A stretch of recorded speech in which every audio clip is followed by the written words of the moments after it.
I was born in a Sikh household, Sikh family, and I found Jesus and I became a Christian later on in my life. Me personally, I think it's a very interesting experience from being Sikh and being raised in that way. More culturally than anything, my family wasn't very religious, and then finding the true Lord and Savior, Jesus Christ.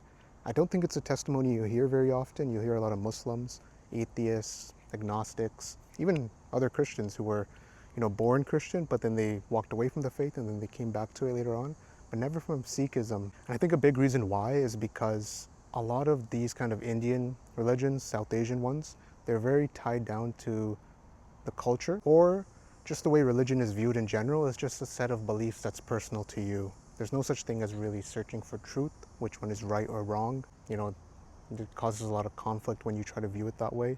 But I think just the way I viewed it later on in my life is usually around 24 years old is when I became Christian and I found Jesus, was I was questioning those things. And I think, my testimony really goes like that, is that when you do question truth, you will find it. And I think that's something that I want to lean into is, trying to reach people who are my people, who are Punjabi, who are Sikh, and try to lead them into Christ, which is kind of tricky to do because I just don't know many people who are like that. But I do want to find them, and I do want to have this ministry to preach the gospel and to go out there and do these things, to bring the truth of the word into everywhere.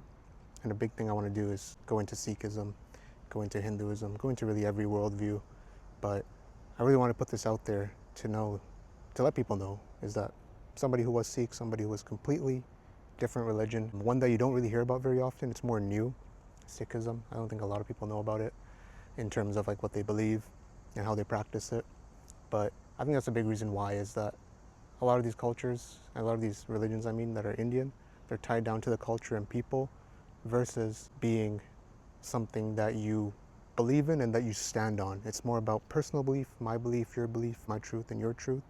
Whereas Christians, we believe in the truth. With that being said, there is a lot of pride, there's a lot of ego, and a lot of, confidence, and a lot of, I don't know what the word is, but Sikhism and, people who are Sikh, they take a lot of pride in their culture. It's really a part of their identity.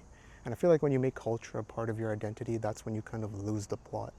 That's when you're not really tied down into what is true. It's about what feels good for you. It's about what you were raised in. It's about the environment that you were raised in. So I feel like God is using me as a vessel to try and reach people who are also Punjabi, who are Sikh, who are Hindus, or whatever else, any Indians that are not Christian, like the South Indians are Christian, but it does say that every tongue and race and tribe will confess that Jesus Christ is Lord. So it's up to us to try to reach these kinds of people as well, any religion. I think Islam is a big focus, atheism is a big focus, which is good. We should focus on that. But really, truly, I want to be the testimony that nobody is, too far from Jesus. If you are Sikh or Hindu or you're Indian and, you were raised like that in that kind of household, you should look into Jesus and you will find true peace and freedom. And He is everything you're looking for at the end of the day. So God bless and thank you.